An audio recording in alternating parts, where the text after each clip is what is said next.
Hey guys, Yankee Jeff tuning back, and I do appreciate you guys stopping by. It's not your fault. This is my recovery slash music reaction videos, and this is going to be another soft white underbelly reaction. This is a young lady named, her name is Flahka, and she is a crystal meth addict, and she explains how it's destroyed her life. So let's go ahead and give her the respect she deserves. Please like and subscribe, and stay to the very end. Leave me a comment. Let's see what she has to say. This is Flahka and her story on crystal meth. All right, Flahka. Yes. Flahka, where'd you grow up? Where are you from originally? I grew up in Long Beach. And tell me about your family. You had both your parents when you were a kid? No, I grew up with my mother and a stepfather. He's actually been in our lives since I was a little girl. But before that, it was just like random ass guys, typical shit your parents do, leave you at home type shit or whatever. And how was your childhood? It was pretty fucked up. For whatever reason, I was always being attacked by my mother. We never really got along. It was always just, whatever happened in the household with another sibling, it was always my fault. And, it was kind of fucked up. And then that's when she got my stepdad. And, they used to party every weekend, leave Friday, whatever, party all night till Sunday, come home, sleep all day on Sunday. And they had, at that time, I probably was in the fourth grade, maybe third, fourth grade. And they had a friend that used to come over with them. And, he pretty much just tried to take advantage of me. I had my clothes down, trying to offer me money to How old are you? I was young. I was 6 or 7, somewhere around there, between those ages. I'm not really sure. I don't remember. You can see how she's unable to keep herself moving. She's very jittery. She's very shaky. She can't keep her body. She's going through withdrawal. She needs to have another fix here very shortly. This is something that's very common with methamphetamine addicts, is they have a constant need to move, shake, release energy when they're not high. So that's something that's very common with methamphetamine addicts. The one that I didn't really raise, she was a year when they took her from me.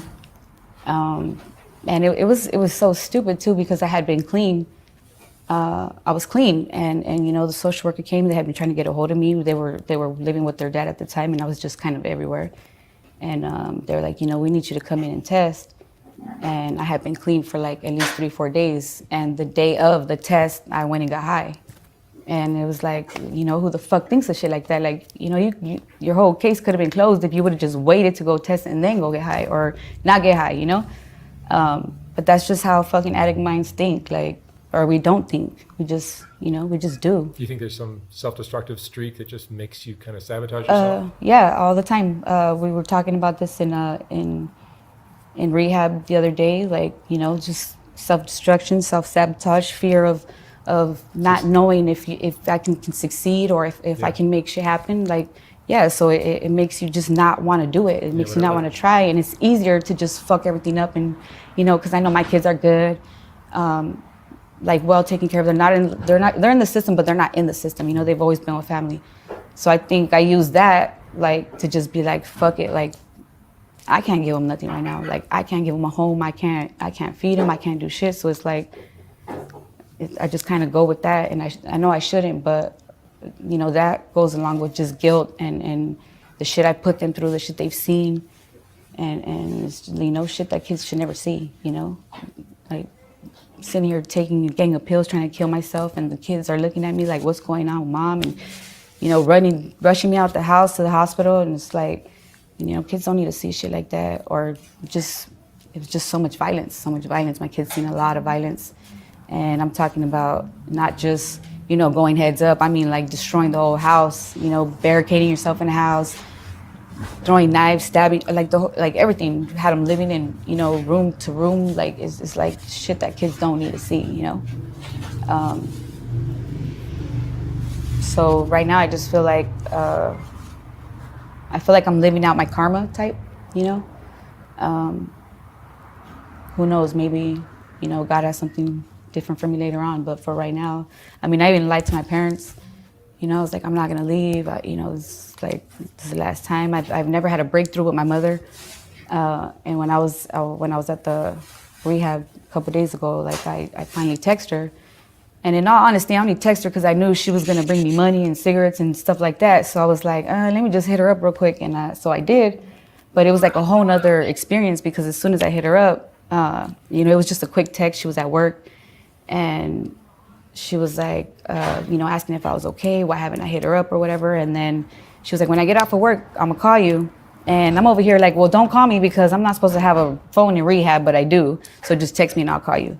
So she calls me and she's crying, like, and you know, for me, for my mother to cry because of the shit I'm doing is something I've never like experienced. We never had that bond, you know. So she's like, you know what, you know, you are my daughter. You think I don't love you? You think I don't worry?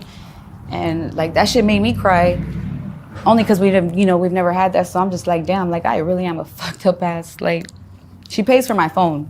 Like she's been paying for my phone since I got out of jail. It's going on 3 years. I don't give her shit for the phone, and I got a brand new phone. Like, I don't pay the bill every month, and she just keeps paying. Sure enough, she was like, I'm gonna take you cigarettes, I'm gonna take you money, I'm gonna take you food, and I was like, I'm not gonna leave this time. It's different, like, you know. And here the fuck I am again, back on Skid Road, and she's, you know, she don't even know it yet. But I mean, I don't know. Being an actor is fucked up. Like, we don't ever think about the consequences or the people we hurt. Honest talk there from her. Honest talk about how the only thing she ever thinks about is her next hit of meth. All she thinks about is nothing about her kids, nothing about her family, nothing about anything but the next hit. And this is what the obsession does, addiction does. It is a sickness, it is an illness, and it compels you to do things that a rational person wouldn't do, because there is nothing rational about addiction. So she's being very real here. When we're in our addiction, you know? You've been through rehab a lot? Yeah, it's like at least my 9th, 10th time being in rehab. I've completed only 2 times. The rest is just either I'm about to complete it and I fuck up, or I'm just like, you know what, I'm out. Like, and I, you know, which that's mostly what it is. It's like I get there, stay there a day or 2, and it's like, all right, I'm gone. This last time I probably went back like 6 times already in the last month. And that's only because I'm tired of being, you know, here on the streets. And I think this last run was probably the first time I've ever actually been on Skid Road. Or Skid Row, like actually, you know, in it, and it's a crazy experience. But you know, it's. My mom always says, if I could just slap you out of it, you know, you'll be good. And I'm just like, well, if you can slap the addiction out of us, then fucking nobody would be addicts. Like, you know, we wouldn't have this problem. But you know, here we are. So, I mean, I don't know. That's how. Didn't really go into much details, but. Do you think that the problem is the addiction, or do you think it's the low I think it's more. I think it's more of like you deserve crap. So I think it's more of the lifestyle, because I mean I just had a breakthrough too with the whole like guilt and feeling like, you know, the fear of the unknown for the future. If I get my kids back, will I lose them again? But I think it's more of like the lifestyle, because I mean there's times where I have done good. You know, I was with a guy, we moved to Tracy, we had a 5-bedroom house, cars, like the kids went to like the best white school, and you know, schools where you gotta like, it's not an option for you to donate to the school, it's an obligation, you know? And I've had a good life, you know, there's here and there, but there's times where I was good. And it's still the lifestyle. The lifestyle is like, you know, I'm in an area where I don't know nobody, and I always feel like I got to defend myself. So, you know, if somebody comes at me talking proper or saying some stuff that I don't really understand, like I'll take it as like they're, you know, attacking. And it's not. It's just because like I'm so closed-minded sometimes that I don't try to understand the next person. And I'm just so quick to, you know, like, fuck it. Like, all right, so.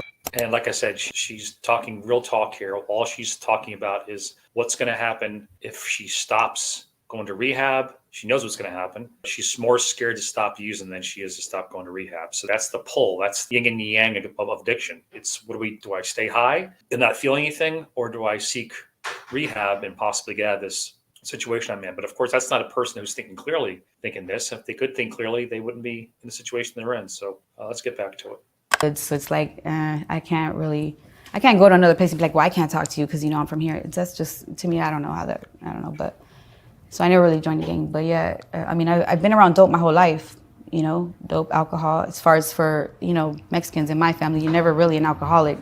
because everybody drinks. I think the only person who was actually ever considered an alcoholic in my family was my grandpa, and that's because he died from it when I was a little girl.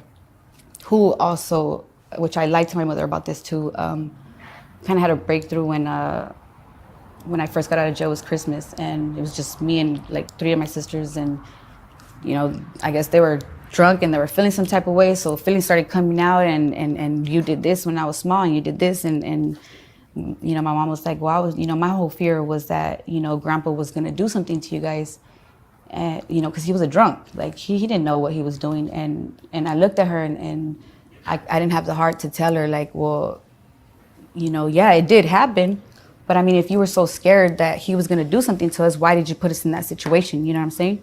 Why did you have him there? So that's what I didn't understand about it, and that's why I didn't tell her, like, yeah, like he. Just, all the street noise you hear in the background, the ambulances and cars going by, that's not, everything's fine here. That's where she is out there in Skid Row. That's, unfortunately, that's every day. He tried, like, but to me, that was my grandpa, and even though I didn't let him do anything, I still couldn't be mad at him, I still couldn't have, like, I couldn't hold a grudge against him. I didn't have no resentments. I loved him. He was grandpa, Didn't matter what day it was, he'll take you to the store and he'll get his beer and his scratchers and he'll let you scratch one, and that was our day with him, And it was an everyday thing. But till this day, my mother does not know that he also tried, and it was around the same time when their friend had did what he had did to me, and I don't know if she'll ever see this, but I don't think I would ever have the heart to tell her, because I know that was one thing that she feared, that she really broke down and cried and told us, like, that was my only fear with you guys. And I mean, I kind of didn't want to, like, throw it in her face type shit, but I mean, I have daughters too, and I'm very, very overprotective with my daughters. Like, nobody can come near them. No friends could come to the house. Like, I have an older son, he's about to be 17. He couldn't bring his friends to the house because I have little girls, And it's shit like that you think every mother would do, to make sure that their daughters are protected. And so that's what I did with my daughters, and I just feel like that was one part that she failed to do. So I just kind of felt like, well, why are you so, like, why are you crying about it? Why are you making it seem like it's a big ass deal when you put us in that situation, It's like, You get a couple different things that I picked up. One of is the mother's is paying her phone bill for her for the last 4 years. Would her life change dramatically if the mother stopped paying her phone bill? Maybe, maybe not. But that's enabling behavior. What's the mother doing paying her phone bill when she's living on the street on crystal meth? This is something that we often talk about at our meetings. This is enabling codependency behavior, and that's something we all struggle with. We think we're helping, but in that fact, we're probably hurting more than we're helping. And she also likes to deflect a lot. The reason why she's in a lot of positions she's in is because of her mother's choices as opposed to her own. So, you got to pray for people like this. So yeah, it's kind of just been real iffy, but that's also one of the consequences of what I put my kids through. My son is about to be 17, and he's right now in jail. When I went to jail, he kind of left the fucking foster system. He started running away, started pretty much doing everything that, he's seen me do. Robbing, stealing, doing shit, hurting other people, it's just, and when I got out of jail, his father actually got out a couple months later, the one that had 20 years. And we had children's court, and I remember I was talking to my son's grandmother, and I was like, is Junior gonna come by or whatever? Like, is he going to court? And she's like, no. So when I'm there, I'm talking to my attorney, and I turn and I see, I could have swore it was my son standing right there, and I did like a little quick double take, and I mean, I thought it was my son, and I looked, and it was, it was baby daddy, and I was like, oh shit. And I hadn't seen him in 15, 16 years. He was one of those, obviously my first love, what I thought was love, first person I had ever been with. It was one of those, like, I never wanted kids with different guys, so I was willing to put up with whatever well, whatever our relationship was going to turn out to be, I was willing to go with it so that it would just be us, you know? And I remember his trial went on for like a year or two, and I was still living with his parents. But it was every day, like, you're doing this, you're cheating on me, nobody's gonna love you, nobody's gonna want you because you have kids. Like, it was so much. I was like crying every day. And then once the year was up, I was like, you know what, I'm gone. Like, I'm the only one taking care of our son. I would never ask his parents for nothing. I never asked them for nothing. They never paid for nothing. They never, like, I would get up every day, go to school. I would walk to school or take the bus. I never asked them for shit, even though I was living at their house. But I paid for babysitting. I paid for everything. Like, there was nothing I asked. So when that year came up, I was like, what the fuck am I doing? Like, why am I dealing with his shit? And this is somebody I was like willing to wait the whole 20 years for. Like, I was gonna be straight loyal. Like, it's just me and him. Fuck everybody else. I don't give a fuck about anybody else. Like, we'll figure out ways to make this work. And after that year, I was like, man, fuck you. Like, I'm over here going to school, going to work, doing all of this, helping out your. I have to pause it there for a second. I do apologize about the language, guys. I really do. But this is real life, I guess. But I don't mean to offend anybody by the language, but it's just something I need to comment on. Get back to it. Helping out your family, for you to call me, like, he would call like at least 10 times a day. I know you're fucking this person, I know you're fucking that. Like, what the fuck? Like, fool, shut the fuck up. Like, and I had never, ever, ever raised my voice at him. I never yelled at him. I never cussed at him. Nothing. It was just like, he'll come home whenever he wanted to. He'd be like, make this, I'll make it for him. Would fucking fuck, whatever, go to sleep. The next day he'll be gone and it'll be the same thing all over again. And I never said nothing. And there was girls that would call the house, like, yeah, I just fucked your man, and da-da-da. And he's over here saying, that baby's not his and all this bullshit. And I never said nothing. I never questioned it, nothing, until I got tired of it.